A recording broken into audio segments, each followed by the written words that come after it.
Science and being at Webb College at KMCC. Scott Pearson, Justice of the Peace, Reno Justice School. Could each of you introduce yourselves? Hi, I'm Emily Meany from Reno High School, obviously. I'm Alexis Opperman. And my name's Michael Johnston.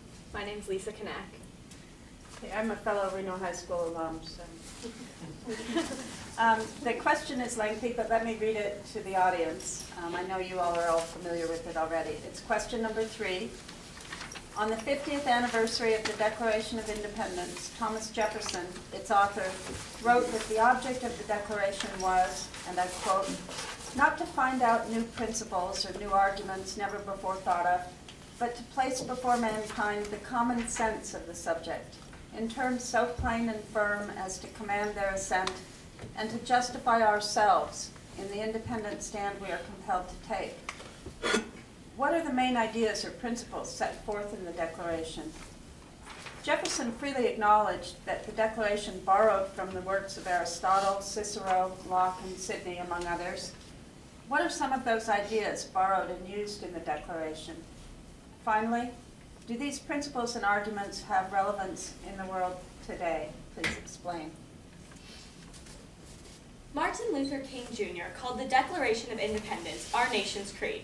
It was meant not only as a list of grievances to dissolve the political bands with Britain, but also as a text to be read to incite action to rally the colonists and to gain French support. Ostensibly, it implied separation from England, but the philosophies it embodied made it more profound. In his letter to Henry Lee, Jefferson humbly states that the Declaration was not meant to embody principles never before thought of, but it was.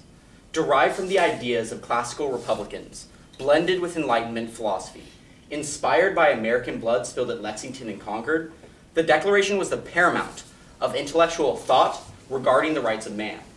Radical in its views on equality, the Declaration of Independence proclaims all men are created equal. However, the early conception of men is evident in abolitionist Thomas Day's statement. American patriots sign resolutions of independency with one hand, and with the other brandish a whip over affrighted slaves. The ideas pertaining to equality laid out in the Declaration did not come to full fruition until the passage of the 13th, 14th, 15th, and 19th Amendments, which radically changed the perception of the word men. Elizabeth Cady Stanton influenced this change at the Seneca Falls Convention, where the suffragists adopted language from the Declaration and made it inclusive of women. The basis for the creation of the Declaration rests in the unalienable right of revolution. As stated, the right of the people to alter or to abolish a government that has broken the social contract or infringed upon natural rights. In this belief, the founders rested heavily on the ideas of Cicero and his actions to preserve the Roman Empire when he conspired to kill the tyrannical dictator Caesar, literally dissolving political bands. The act of creating the Declaration of Independence exemplifies classical republicanism. The creators of the Declaration embodied Aristotle's idea of civic virtue by signing the document, a treasonous act against the British monarchy that was punishable by death. This underlying belief was necessary to the creation of the Declaration and was inspired by Aristotle's quote, "The whole must of necessity be prior to the part," an emphasis on the common good supported by Cicero. The founders' dedication to promoting the common good was seen in Patrick Henry's famous ultimatum, "Give me liberty or give me death." As for natural rights, the Declaration endorses John Locke's theory of the social contract. Jefferson wrote, "Governments are instituted among men, deriving their just powers from the consent of the governed," paralleling the political theories delineated in Locke's second treatise of government. Today, the debate raging over the death penalty stems from Jefferson's statement that all men have a right to life, liberty, and the pursuit of happiness, an ideal borrowed from Locke and Rousseau. The context of the debate extends into constitutional law and whether or not the death penalty is deemed cruel and unusual. In 1947, Willie Francis survived the electric chair. The Supreme Court ruled in Francis v. Resweber that the mental anguish of a second electrocution was not cruel. Thomas Jefferson once said, "Our attachment to no nation upon earth should supplant our attachment to liberty," and wrote in the Declaration of Independence that these united colonies are and of right ought to be free and independent states. He drew this idea of liberty from Algernon Sidney, a man nicknamed the True Martyr of Liberty, who had been executed by the British Crown for denying the legitimacy of divine right of kings in discourses concerning government. President Lincoln, in the Gettysburg Address, embraced the Declaration of Independence as the foundation of the Republic. He stated that our nation is a government of the people, by the people, for the people. Of the people represents the social contract theory dominating in the Declaration of Independence. By the people originates from those who signed the document, the founders of our nation. And for the people is the main idea and intent of the document to liberate the colonists. Thank you. Thank you. Would you like to go first? I sure can. Certainly, we all recognize that the Declaration of Independence is, in a way, a declaration of revolution. Could you, in fact, elaborate and evaluate the argument of the Declaration of Independence? How does it make the case for revolution?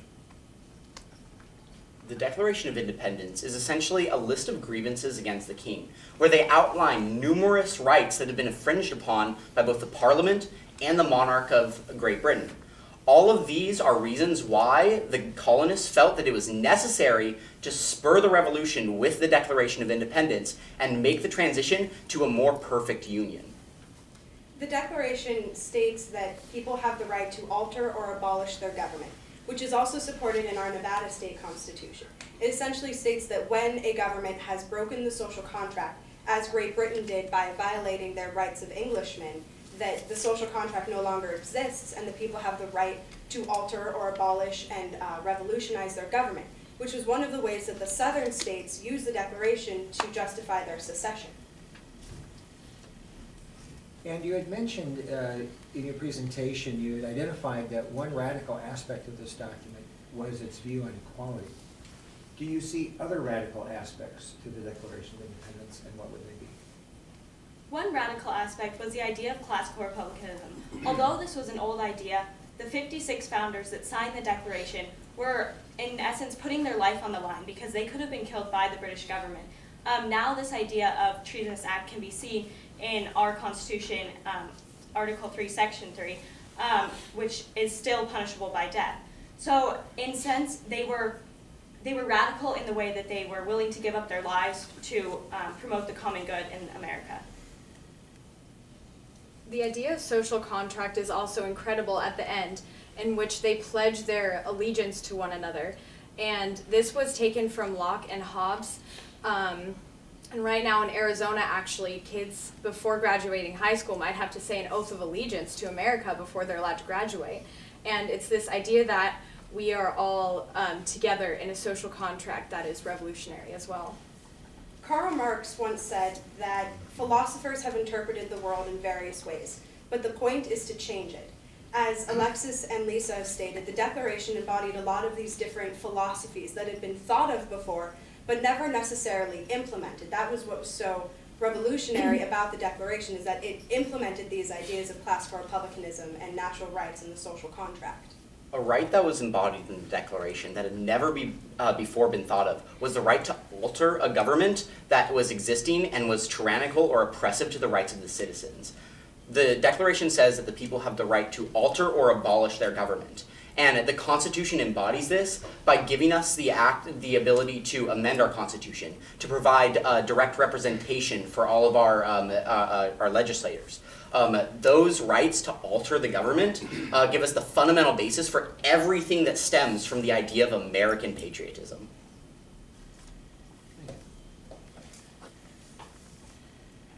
What important ideas from natural rights philosophy are incorporated in the Declaration of Independence? Natural rights, Martin Luther King Jr. said in his Birmingham letter, are something that we have a duty to uphold, a duty to obey our conscience. And that right, the right to pursue happiness and follow our conscience, is one of the ideas embodied in the Declaration.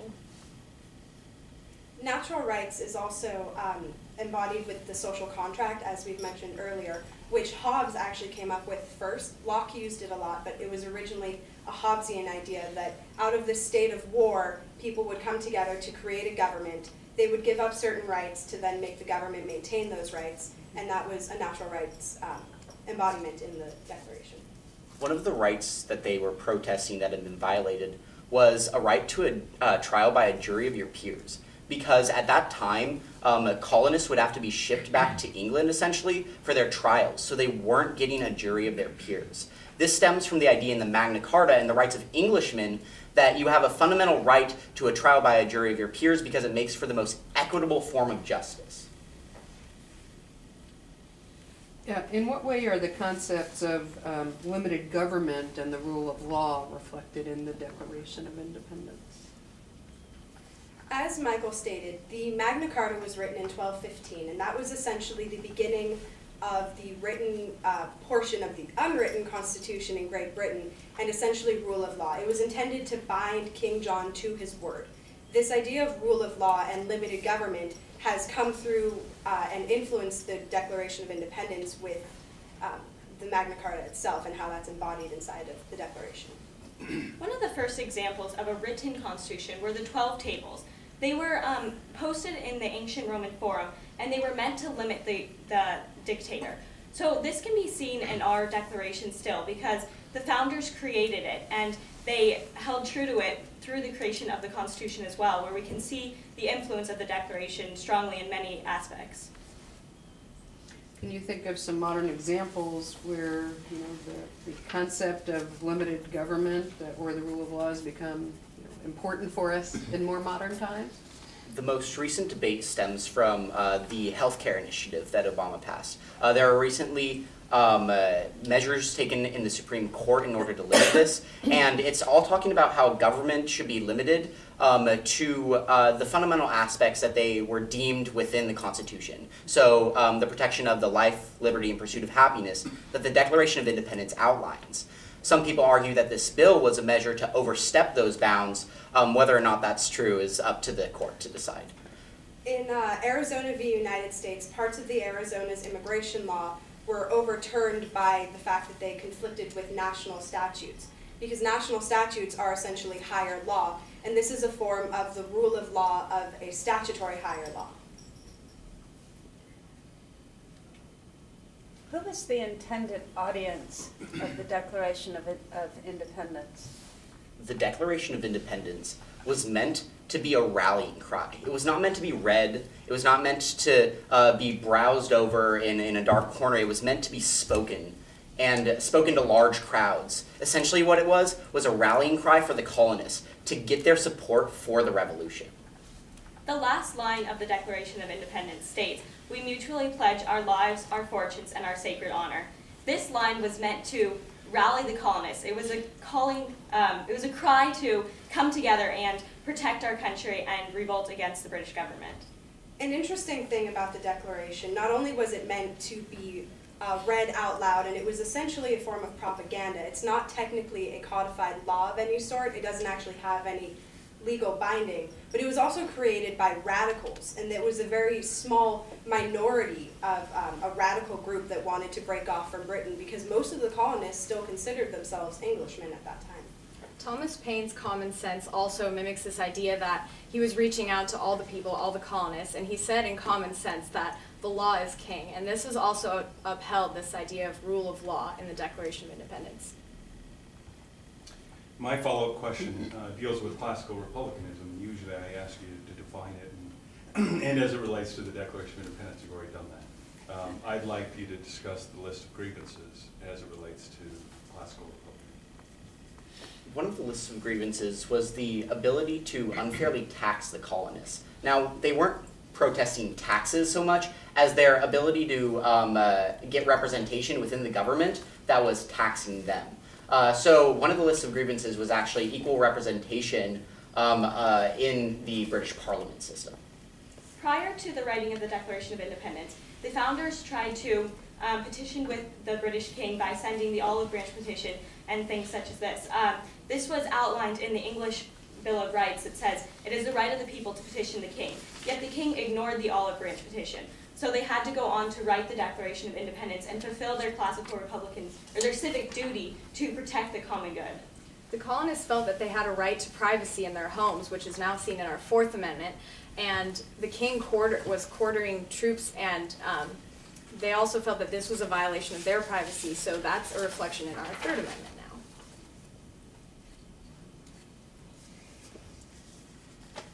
question there, Chris? Actually, if I could, we obviously know that we had a revolutionary war over this. Could you speak to the notion of the response by the monarchy? Was it appropriate in the 18th century, or was this short-sighted on the part of the crown? Should they have dealt with this differently?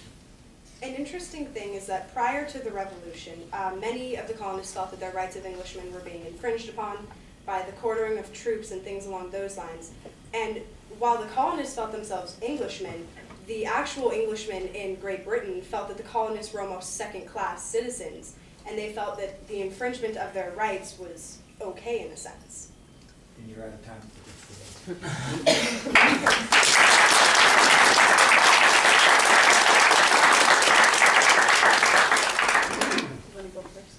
Yes, Ashley, again, I really enjoyed the style of the presentation. From a testimony point of view, it better maintains my interest, and I feel more engaged. And so, you know, again, the delivery of it was, and I think the analysis that's reflected in the presentation was both robust and appropriate. It certainly reinforced the arguments. I liked your introduction. I made a comment, you know, really setting the context of why the Declaration of Independence.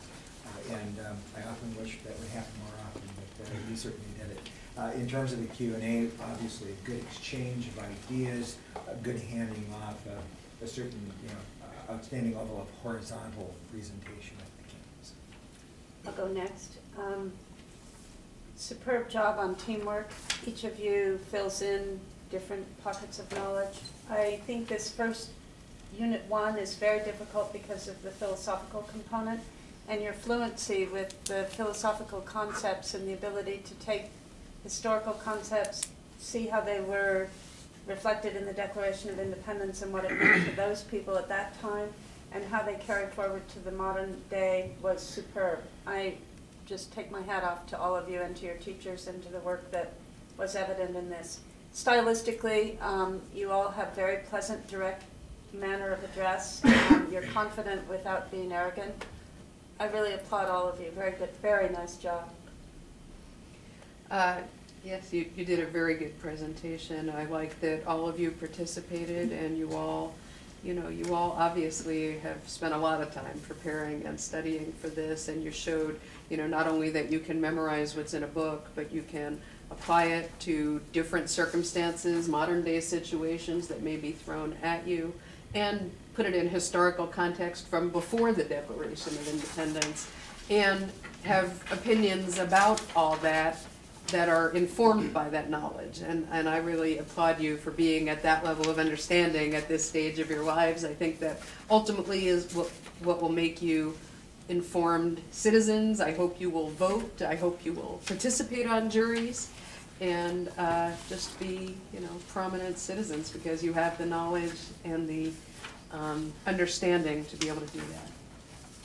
Well, I certainly agree with my fellow judges in following up on what Judge Kadis has said. With regards to your opening statement, it was as if you had some of our follow-up questions, because you were addressing it, and I know that you didn't. I know that the follow-up questions are designed to, as it's popular now to say, drill down and to see if you actually have the depth of understanding. And by your tremendous work that you've done, your incredible teacher that you have, the mentors, your parents, but more importantly, the time that you have spent together working on this is really where that understanding comes from, that discourse and debate that you have amongst each other. And that's the reason that it felt like you already knew our follow-up questions. And in the follow-up question period, what I was persuaded by was your passion. I think in the end, passion is more persuasive and more moving than just a recitation of facts. And little things, I tried to break it down of why I felt that way, but every single one of you smiled when it was your turn to speak about this, because you love talking about this, and it was very moving for me. You should be very, very, very proud of yourselves. It was a fantastic job.